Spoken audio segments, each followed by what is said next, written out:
Welcome to the Champagne Way, a podcast devoted to living every day like a celebration.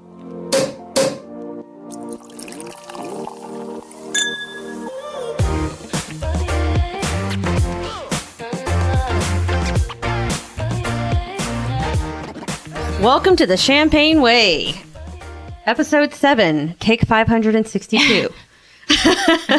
Today, we are welcoming back Lindsey! Woo! Hey, everyone! Hey. I'm glad to be back. Yeah, you had a human. I did, and I aced my New Year's resolution. I did not die. That's right. Yep. Man, we're going to have to go into that in a minute, actually, because you clearly need a new resolution. Yep. And also, as you can tell, we have the return of Jess. Hi, I'm here. So you get a three-way podcast host segment today. Heck yeah.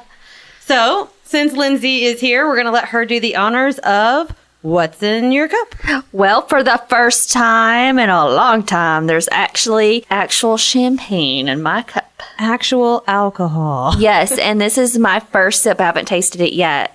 The girls made me wait till we were recording. So today we're doing Cook's Brut. It is a medium dry champagne, and you can find it in any of your local stores. And the bottle that we have is pretty large, Trina. It is pretty large. I'm not going to lie. So we Marshall got this to bring to you at the hospital. But then we found out your brother-in-law was bringing you bottled champagne, so I didn't know how big the bottle was that he got until I got home, and he was like, well, this is the bottle I got her, because I figured she's been wanting it for a while. I was like, but she hasn't drank in a long time. Do you think she's going to drink the whole thing herself? Well, I'm glad I could do it with you guys, and here we go. I'm going to taste it. And there she goes. Ooh, I've missed that. Tastes good? Mm-hmm. Get that first sip. You can't stop. It's really good. So... now, inquiring minds want to know. We didn't tell them your birthing story and what happened. All we said was that clearly it was unexpected. It was way, way, way earlier than intended. And that Rory had just decided that she was going to say, hey, world, I want to be born during prime spring break season. She did. She was thinking about college. I went to the doctor the week before, the last week of February. I told my doctor, I was like, look, I cannot have a baby bigger than 5 pounds. And she was like, well, you're gonna. And I said, look, she's trying to escape. I can feel it. She wants out. And at the time I was 33 weeks. So she's like, you're fine. You're about to be 34 weeks. You'll probably go past term.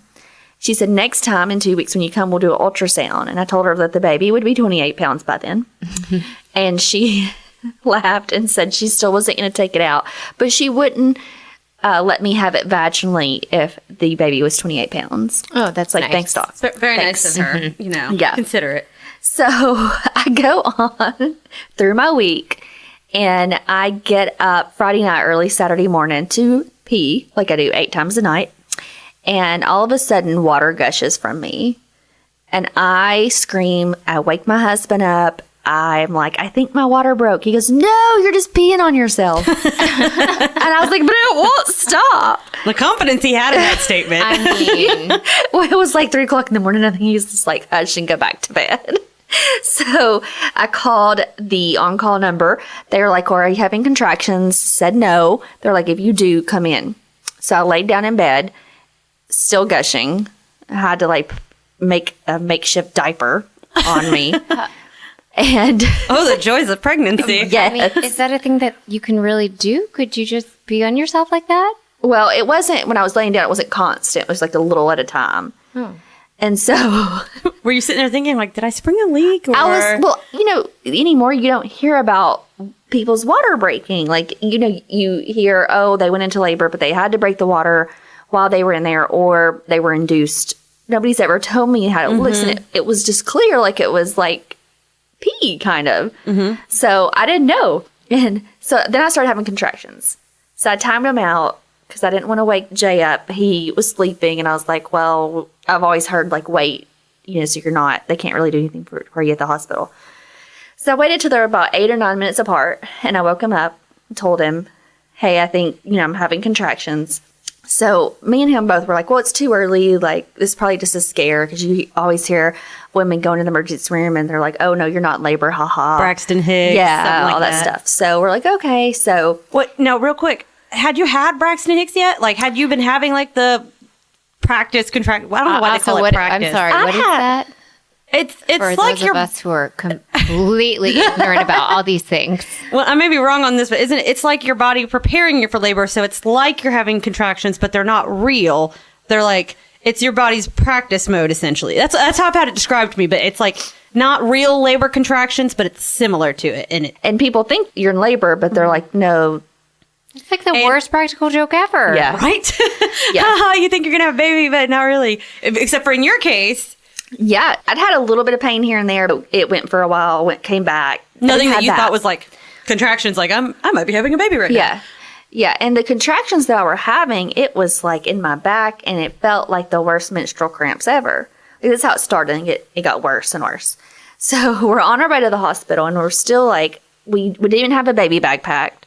We didn't have our bag packed. We just threw some stuff in a bag, and we didn't even put the car seat in the car, because we're like, we're not in labor. Like, They're going to send you home, clearly. yeah, it was clearly. 34 weeks. So I did put some stuff in the bag, because I thought, well, they might want to keep me overnight. So by the time we get there, the bottom of my pajama pants are drenched from my water. Still.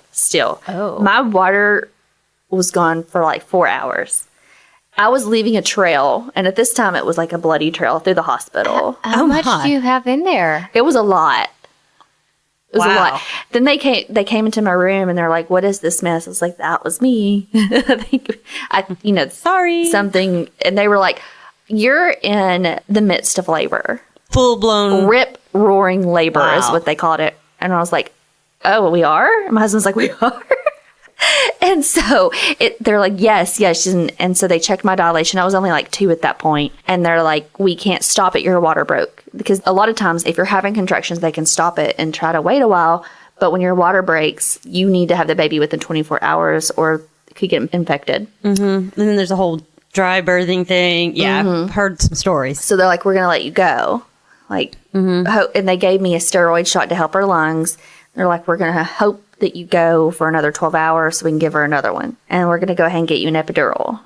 So I'm going to pause you real quick because Jess's face with her mouth hanging open is cracking me up. She's kind of like in shock a little bit of all the things she's hearing. It's like you've just been like told the birds and the bees, but like then the birds and the bees had babies together. Yeah. And you're like fascinated. This is like and terrified. This is like the 30s version of the birds and the bees. I think is what this is. Yeah. That I'm hearing the real story. for the first time. Yeah. The contractions were horrible. I mean, it did feel like your menstrual cramps in your lower belly and your back, but like times 20.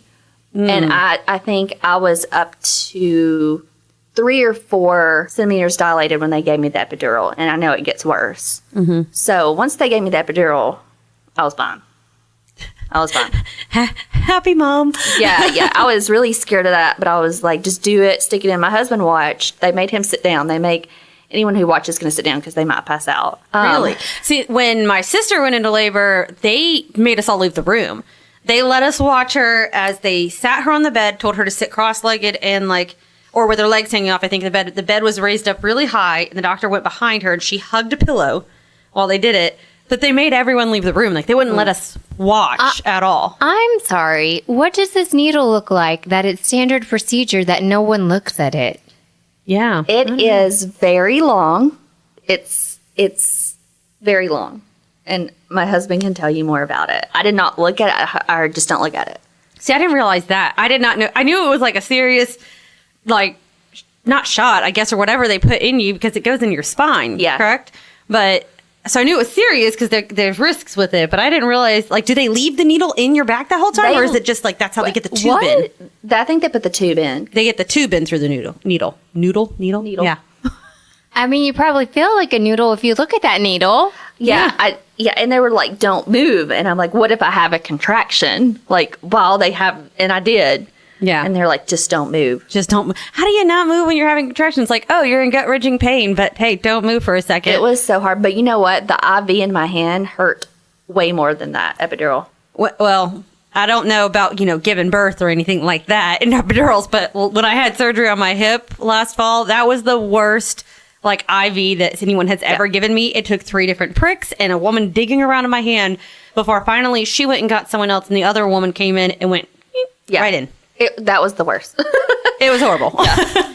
Where's the Grey's Anatomy version of all of this? Right?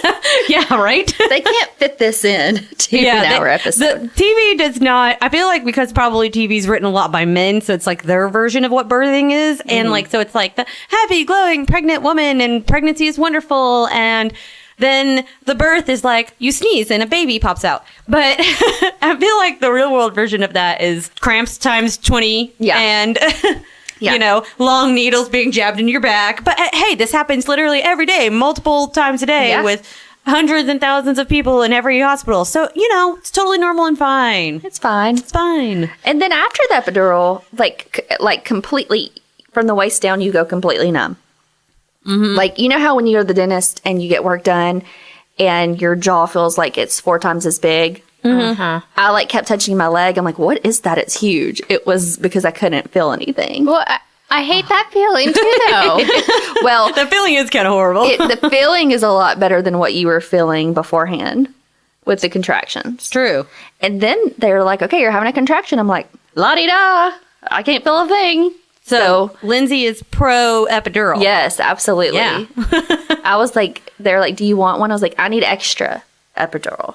Because it was hurting that bad. Dang. And maybe I'm a wimp, I don't know, but I was like, give it to me. Yeah, you hear the stories sometimes where it's like the epidural doesn't take. Like, did they hit the wrong spot in the back with the big needle? And then you only go numb on half of your side, or you get slightly numb, but you still feel everything. Oh, yeah. And a student did mine. What? Yeah. And she asked if it was okay, and I was like, well, sure. I mean, we've all been there. Somehow. And usually they're a lot more particular because, they're like, oh, somebody's watching me. She did have somebody watching her. But my husband was like, is this your first one? She's like, no. Good answer. Good answer. Yeah. I bet they even train them, if it's your first one, don't tell them it's your first one. Right. But she did great. As soon as she did it, I didn't feel another one. Because they said it might take a couple minutes to kick in. It did not. It was like that. I also feel like, side note, with students, that they're probably trying way harder than someone who's so used to it. I do this every day, all the time, you know?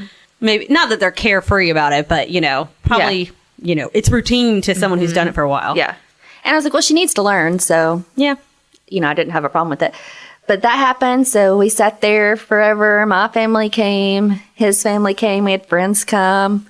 I was fine. My doctor, they were like, she'll be in after brunch.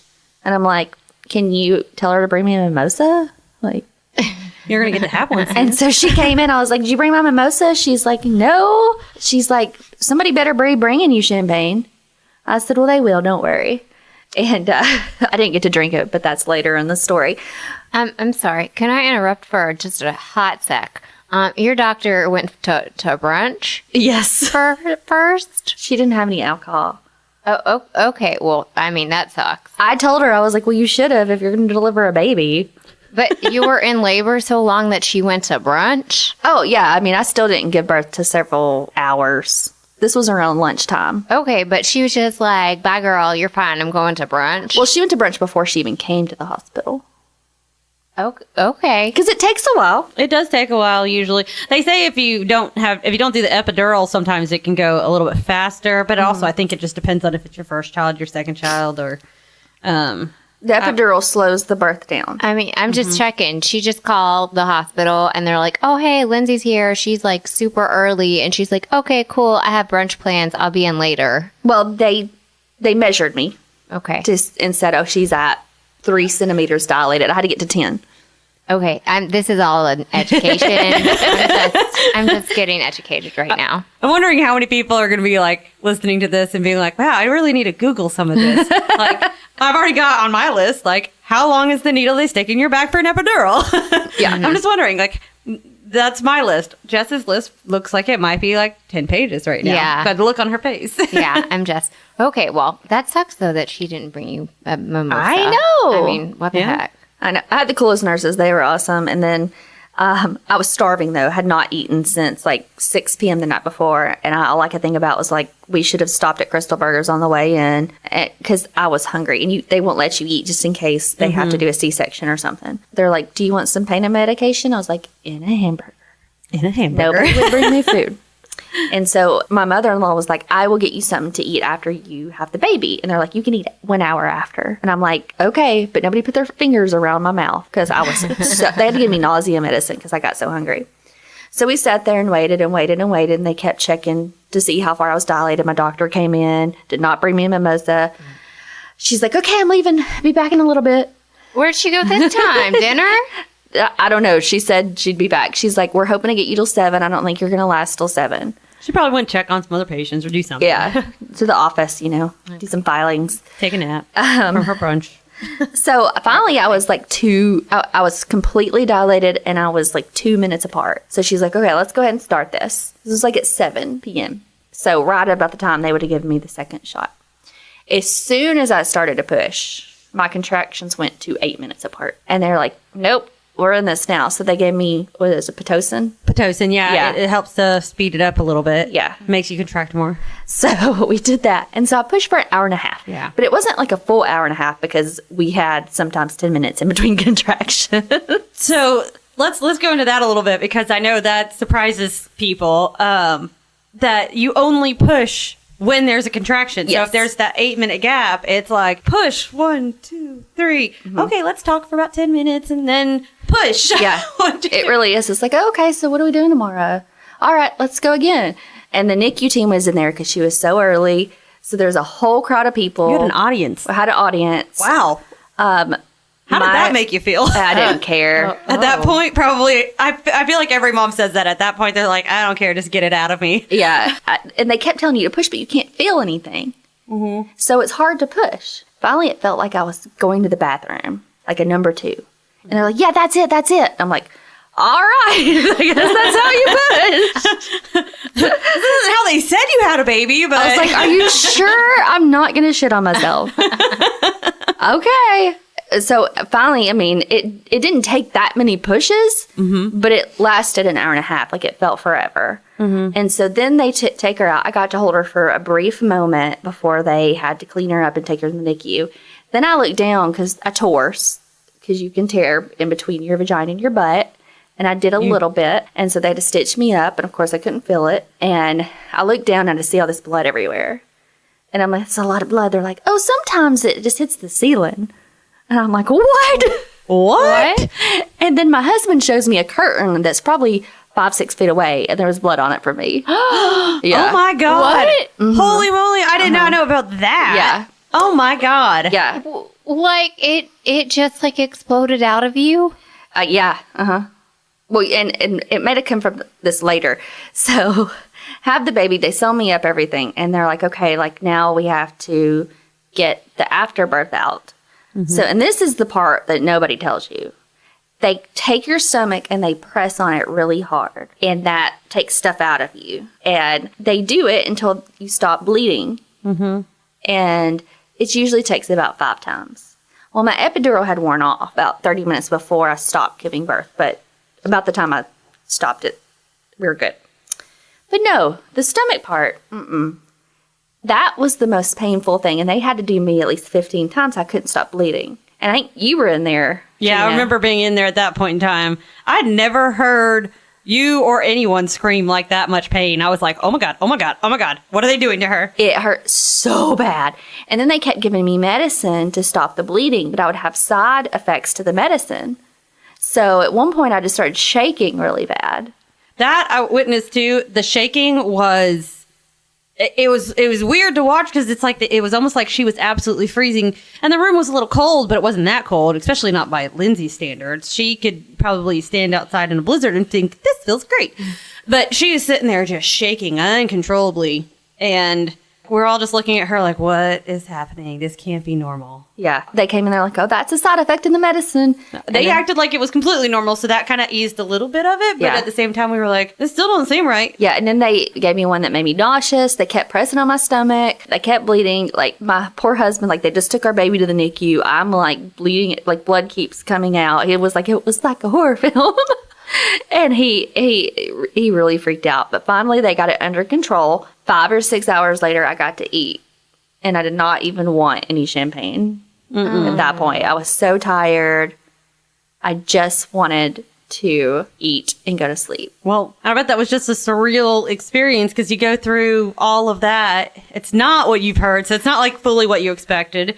And then at the end, I mean, you had a baby, but you didn't have the baby with you. Right. So that must have been a really just odd experience to be going through all of that. And like your reward is that you have a child with you, but you didn't really even get to see her again until the next day, right? We went and saw her around midnight that night. When they were wheeling me to my room, and we saw her for about 5 minutes. And then we didn't get to see her again until the next day. I think it was 2 days till I even got to hold her again. Oh, my goodness. Wow. And she was in the NICU for 7 days. I remember when I saw you the day after, you were saying that it would just felt kind of surreal because it's like you had a baby, but you didn't have a baby. Yeah, my husband's like, do you feel like a parent? I'm like, no, I don't even know where our baby is.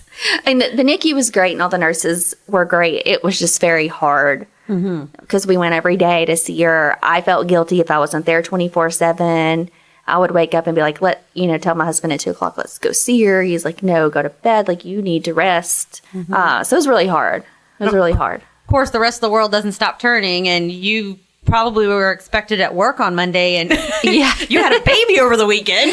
I texted my supervisor Saturday morning, and I was like, by the way, I'm in labor. She's like, oh my gosh. Wow. Thankfully, I work with some great people, and they covered it. I was working in the hospital Sunday night and had to email them all of my stuff to cover. Something you don't think about, is like, Right, oh gosh, right. if this happens way sooner, should be getting ready right before you go into your 3rd trimester. Yeah. So she was early, but she's great. She was 6 pounds and 5 ounces, even though she was so early. So you were right. If you had gone full term, you would have had a 28-pound baby. Exactly. Totally. They should have listened to you and your instincts. That's what I told her. I said, look, she was trying to escape, and she's huge. And She came out cute and petite and wonderful with a head full of hair. She did. Her daddy's hair is so cute. Hair.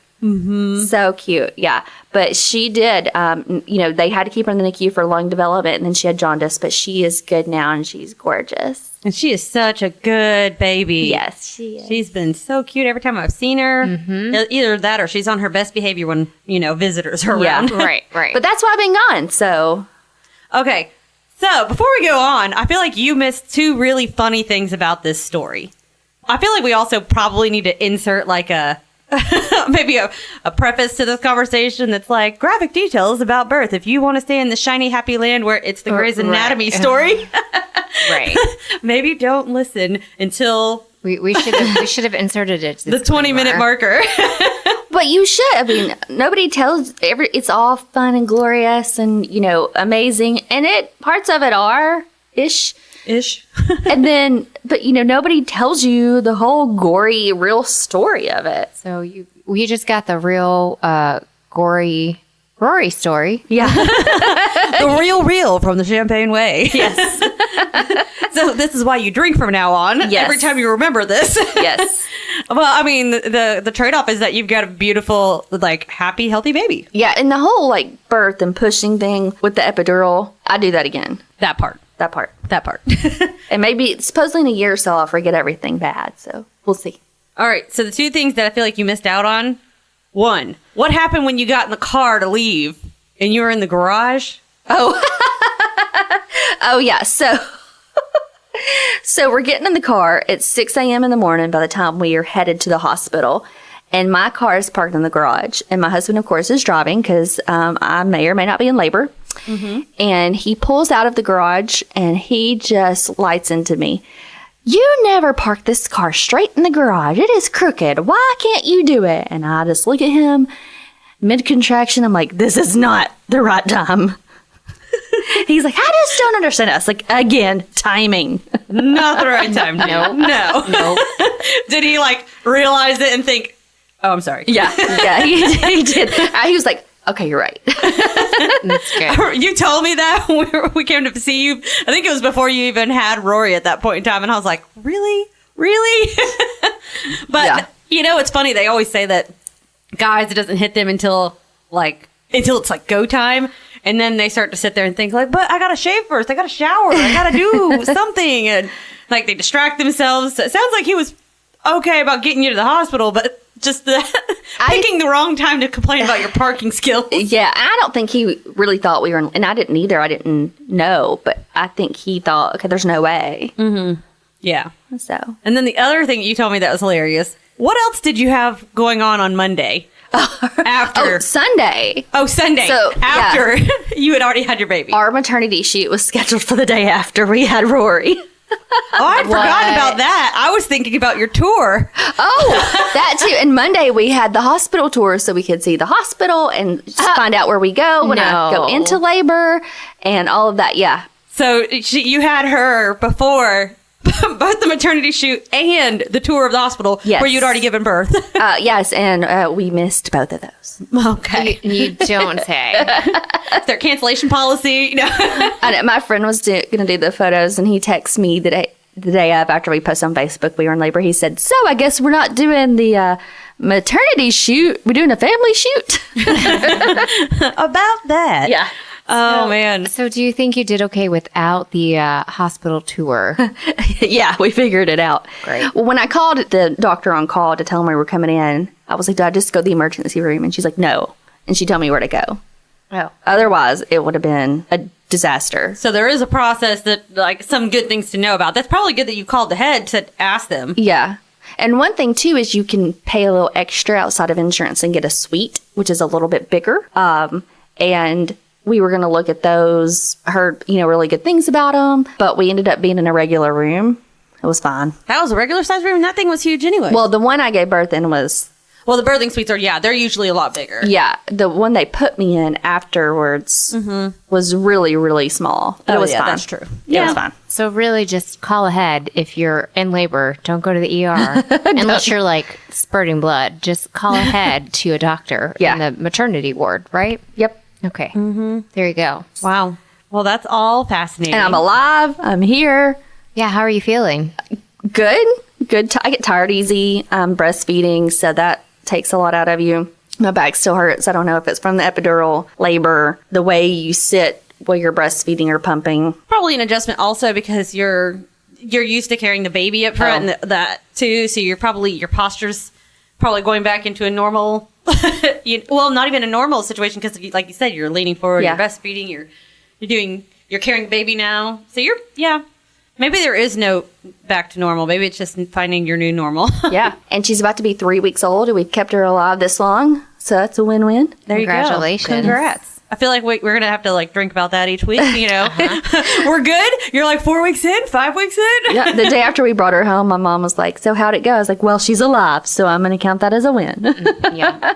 That's a win. Good win. Yeah. So, now you've completed your New Year's resolution. Yep. What the heck are you going to do now? I think that's a good one for the whole year. I don't have to have another one.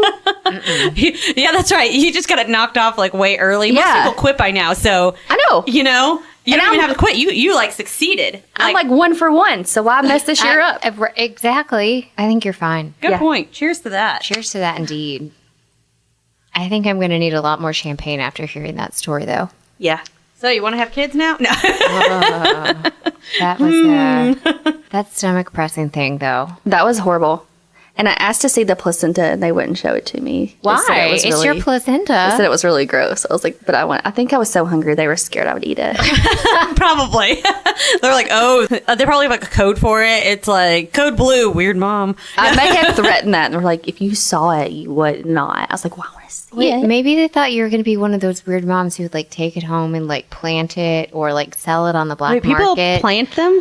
Yeah. What do they think? They're going to grow a baby so they don't have to go through that again? I've heard weird stories that people plant their placenta or freeze it for later years or sell it on the black market. People for eat it. Yeah, people eat it. They put some in their smoothie every morning. No. They think it has beauty properties and stuff and health benefits. I don't know. We were joking about that with my doctor during those interim times I wasn't pushing. And so when it came out, I was like, I want to see it. They were like, no. No. Wait, can I ask what your first post-birth meal was? First of all, I usually don't like chicken. I'm just not a big chicken eater. I have wanted chicken nonstop since I gave birth. So it was from Logan's, and it was mesquite grilled chicken and a loaded baked potato. Peppercorn dressing. Uh-huh. Mm-hmm. I was going to say, every time we've gone to Logan's, we're both like, that dressing is so good. Yeah. It was really good. Nice. It was kind of late when they went and got the meal, so I had to think of something open. And I was like, that actually sounds really good. And then you still didn't get to eat it for like several more hours. It was cold, but it was delicious. Anyway, I'm a mom now. That should scare y'all. I mean, Yeah. Well, that's true. You are a mom. You are a mom. you sure are. You're going to have a lot more mom stories to contribute. Like, I know. over the next Yeah. couple podcasts. Y'all are going to be like, Forever. okay, can you like talk about something else? But I'm obviously on maternity leave. I'm home with my baby. So that might be all y'all get for You're a gonna while. have to like share everything. Well, so now that you've gone through birth and survived that, you have the baby. Like, what are the things that you're most excited about now that you have her? Well, we did her first photo shoot today, her newborn photo shoot. And that was really exciting. I can't wait to see the pictures. And I don't know. I don't really know what to expect. You know, she's smiling. She's just amazing. So I just can't wait to see like what the next thing she does is. I'm excited to see what kind of like mom you're going to be. Are you going to be like the one who's like all about the poster board, explaining all the milestones like every single month, or do like the little picture with something on her, or, you know, dressing her up and taking weird pictures? All of the above. All of the above. All of the above. Okay. All of the above. Yeah, I mean, my undergrad is in photography, so I have already started doing that, and I already have like the little stickers, and I already have this little chalkboard. Perfect. So I already have everything, and I'm definitely going to be that mom who like dresses like their kid. You know, the matching mommy and me. Oh my God, that please. people make fun of. That is Yes. going to be me. That people make fun of. That's, that's fantastic. But I feel like you have to do like some costume outfits, okay? Oh, like yeah. you can't just do like, oh, here's a cute top. No, no. And I want to do like a family theme for every Halloween. oh, Yeah, yes. That's I agree. definitely going to be cute. I'm looking forward to seeing that. Yeah, I can't wait. Can't wait for the first Halloween. Yeah. I don't know. When's Rory's first haunted house? mean, Scary October. Move-a-thon. Oh, October. All right. October. Great. Starting her young. Yep. I mean, you could make your house into a haunted house for her first haunted house. My grandmother started telling me scary bedtime stories when as far back as I can remember. So that's going to happen. Oh, well, I mean, might as well start doing it now. Yeah. Alrighty. So, obviously, you were out the last two podcasts, and we had lovely Jess here filling in. Hi. And so, I don't know if you've been busy, like dealing with like a baby or something, but if you haven't listened, we made up this whole March Madness themed bubbly bracket last week. Yes, I'm very excited. So, we have decided to extend the submissions for the week. We are trying to narrow it down to our Sweet 16, and which we'll be doing sometime between now and next week. And at that point, we'll be taste testing the Elite 8. Correct me if I say any of this wrong. Okay.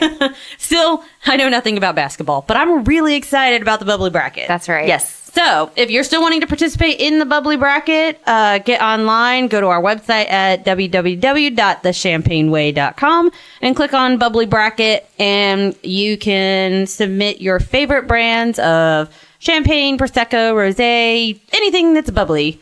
Yes, and thank y'all for extending it a week. Gives me time to participate. We got to build Yeah. up your tolerance Yeah. And for taste testing. that's right. And you can also go into our social media. Yes. Oh. Go on our social medias. We have a post on Facebook and on Instagram about the bubbly bracket. So you can even list your favorite ones in the comment section, and we will add that to the tally and create the Sweet 16.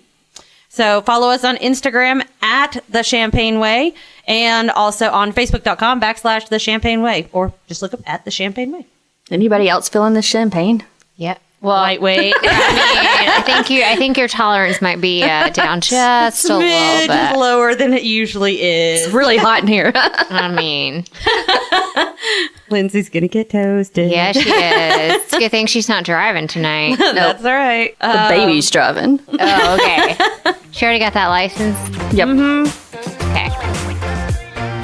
All right, Jess. So, on the last podcast, we were talking about how you had an extended weekend and some celebration plan for the boyfriend's birthday. What'd you end up doing? Yeah, we took Monday off from work. We played hooky from work, but not really because we got it off from work, approved. So we Still playing hooky. playing hooky. And we decided to to just stay in town for his birthday instead of going and spending an extravagant amount of money out of town. And we just decided to play Nashville tourist.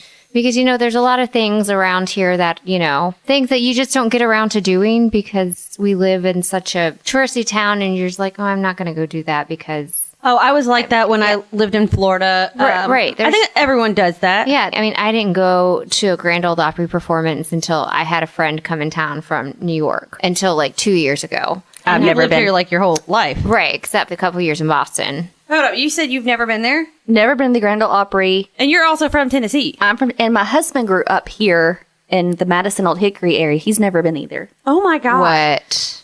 Okay, well, I am that person who plays tourist because I think because when I lived in Orlando and missed out on certain things until I knew I was moving, and then all of a sudden I was like, all the things I wanted to do that I never did.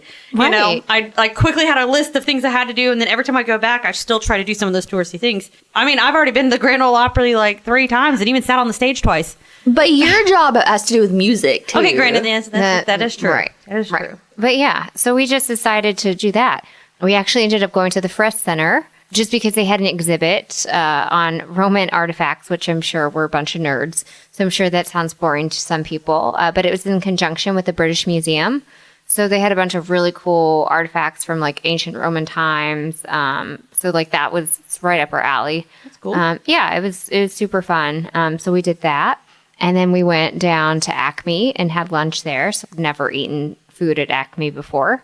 Which level were you on? We just stayed on the first, but we went to the bar, and I had a cocktail that they like poured on tap. Ooh, Like it was a cocktail on tap. What like, kind of cocktail? Well, there was vodka in it, and there was some Saint Germain, and there was some ginger liqueur. That sounds delicious. It was, and it was like made with Tito's vodka, and so it was like a Tito's bottle on the tap.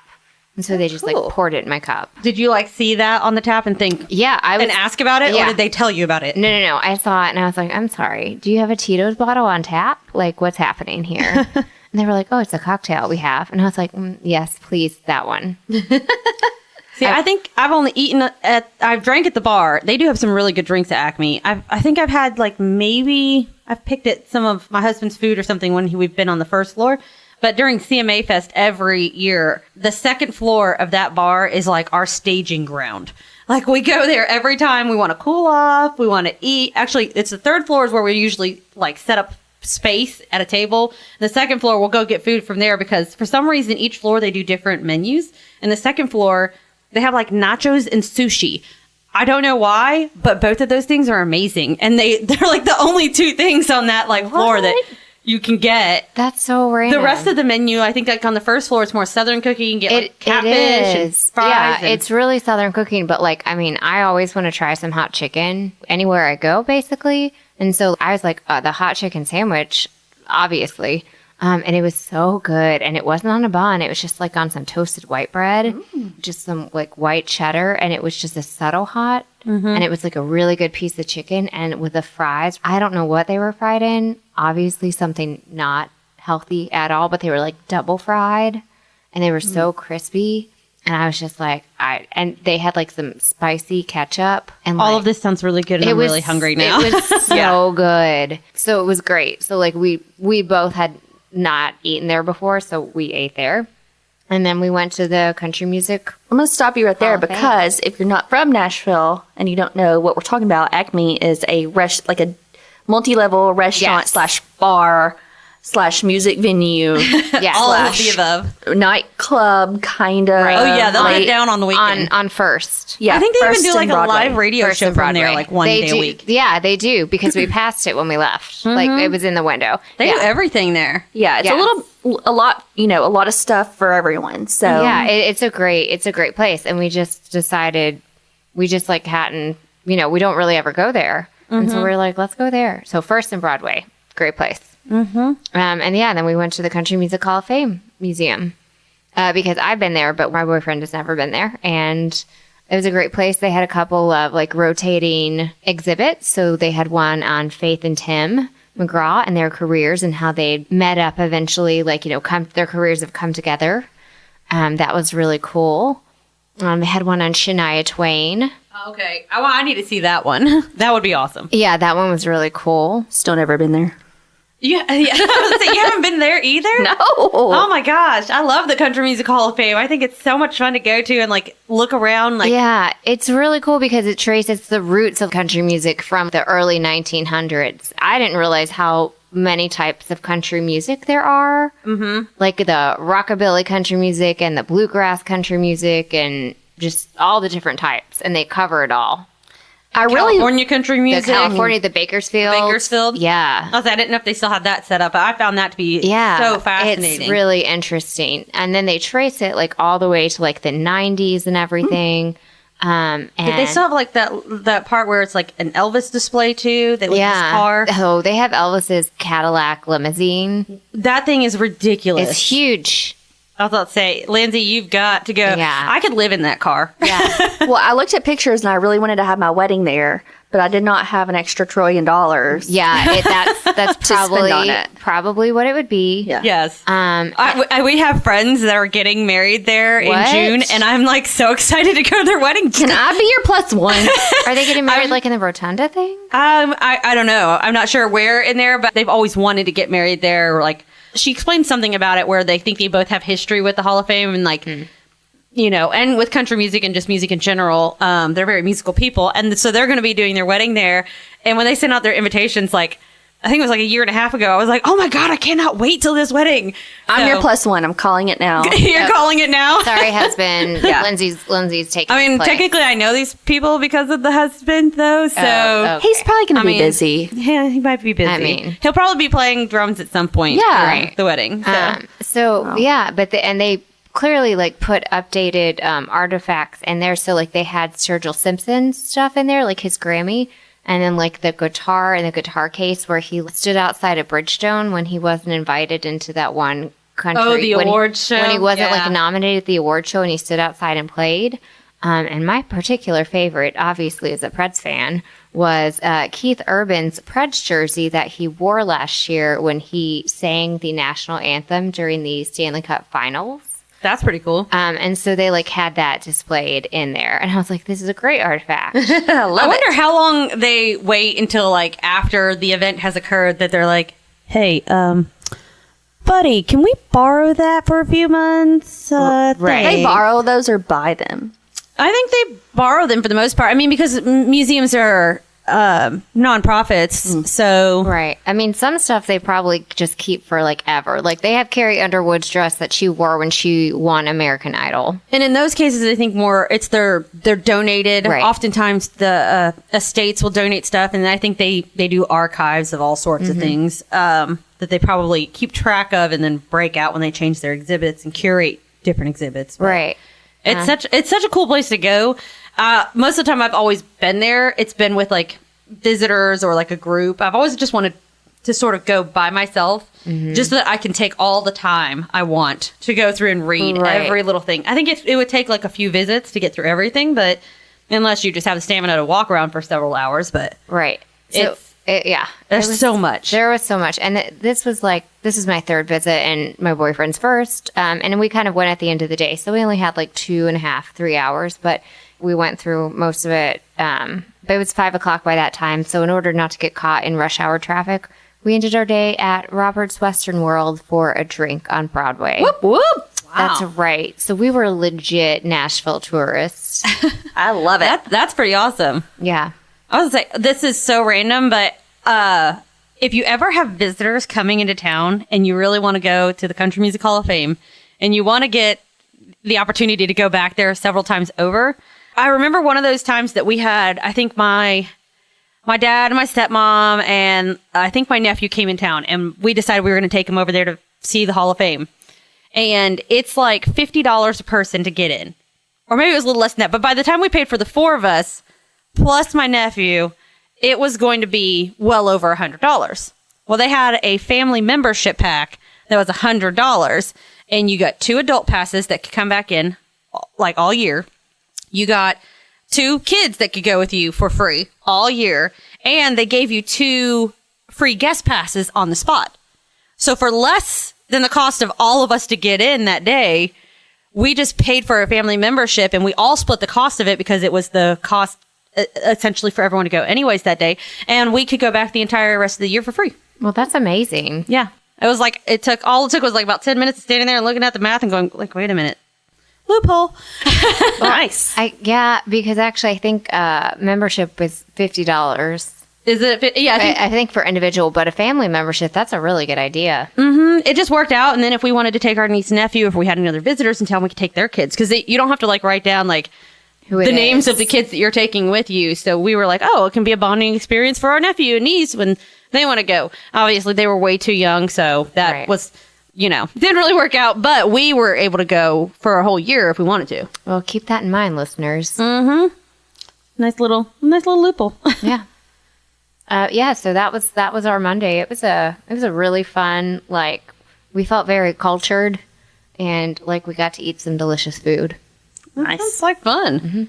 Is there anything else that's on your maybe newly formed Nashville tourist list?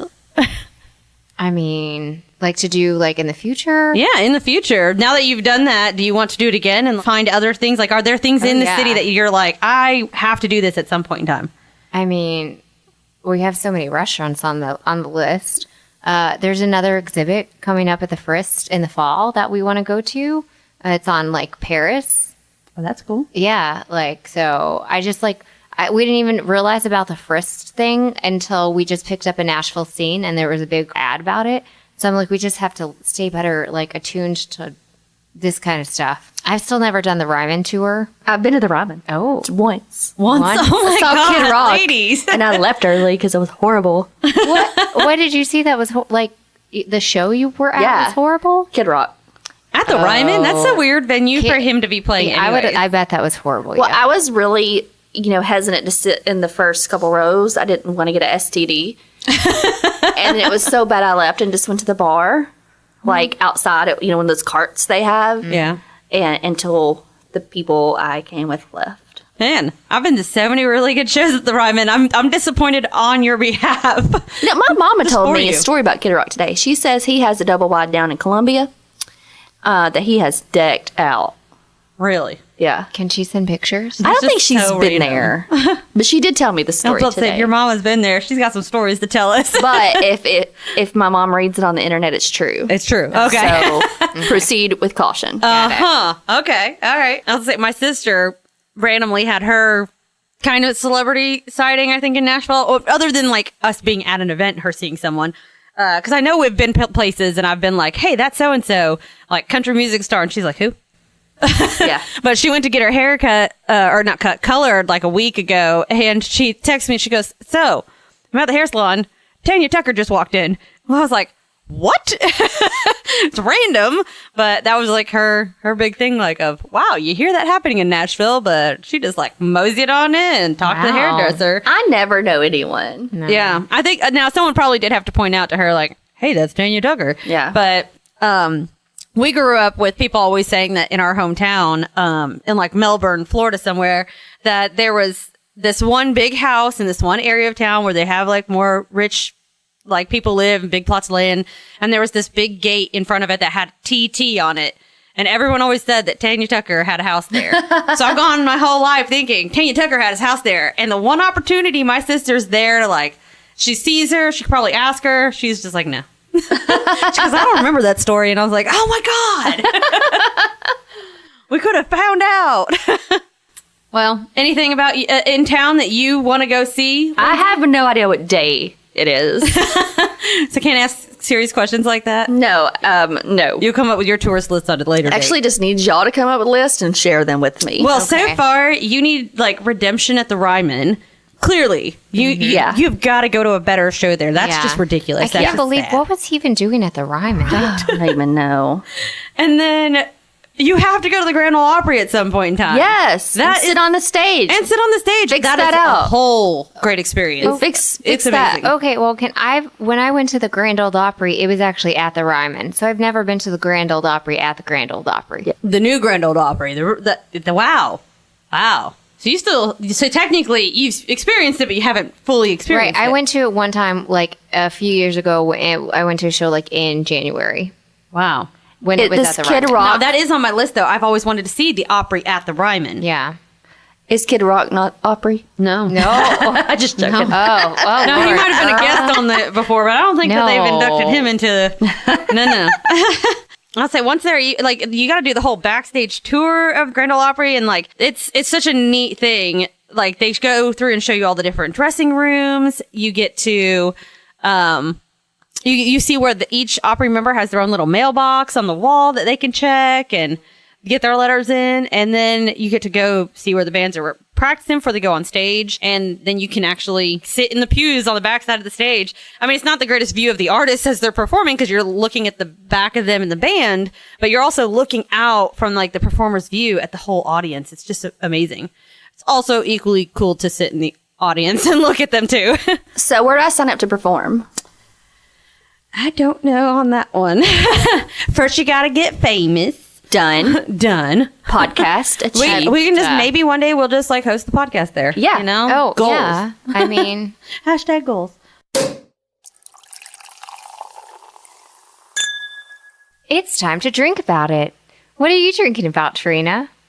This week I am drinking about work and gearing up for festival season and trying to survive it at this point in time. You know, a little bubbly goes a long way this week. Right now. What are you drinking about, Lindsay? Well, my glass is empty. Hold on, I have a little bit. I am, celebrating my New Year's resolution that I didn't die. Woohoo! Keeping a baby alive.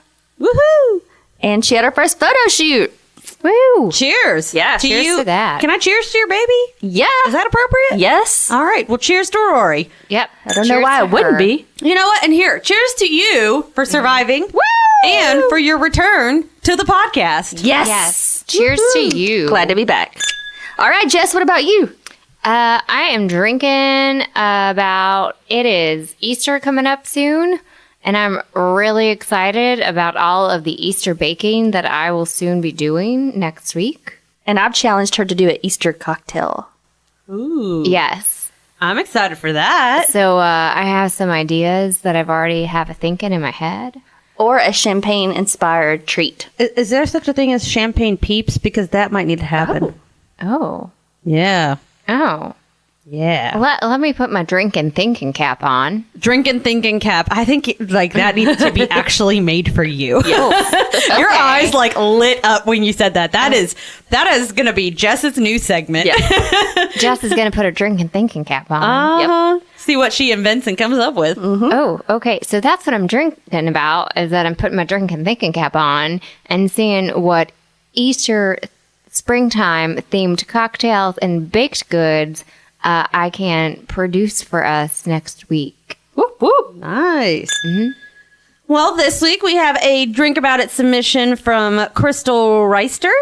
And she is having a celebratory drink because she's drinking to a full week off of school very soon. This teacher is drinking some champagne all week long. Whoop, whoop. So clearly she is excited for her adult spring break. Heck yeah, Crystal. Yeah. Get it, girl. It's going to be fun. I'll be off on maternity leave. Just hit me up. So does maternity leave in March just mean like one long spring break? Yes. I mean, you can drink now if you want. You're also not sleeping a lot. Not necessarily from partying, but you're probably delirious enough that, you're like a cheap drunk date, Yeah, I feel drunk half the time. There you I'm go. So tired. It's just exhaustion. Yeah. You're definitely like a college student on spring break. Yeah. I mean, mostly they just probably drink and nap anyways and have like little bursts of energy between like little spells. I mean, you're probably good. Yeah. Probably good. It's fine. Well, cheers, everybody. Whoop, whoop. And welcome back, Lindsay. Yeah.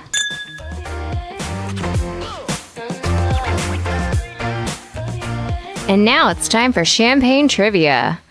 So last week's question is, what do you call the ring that is formed by the bubbles when you pour a glass of champagne? So that's when you pour the bubbles and they rise up on the glass and they form that little ring around the glass. Anybody want to have any guesses? I have no idea. I know that we called the things that going up the side last time the bubbly trains or something like that. The little bubble trains? Bubble trains. Bubble trains. No, I'm not sure. What is it? It is called the collarettes. Sounds like an STD.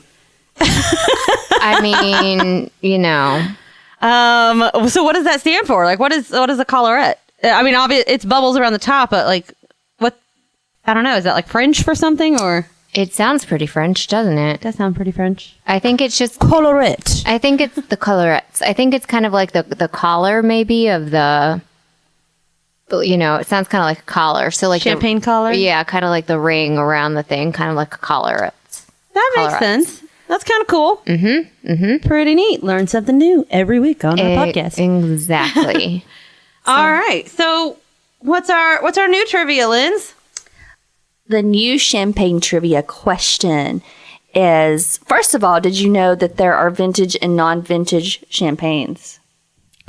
No. There are. Well, I mean, I assume old and new champagnes. Is that I mean, like wines? Like I knew there were. like aged?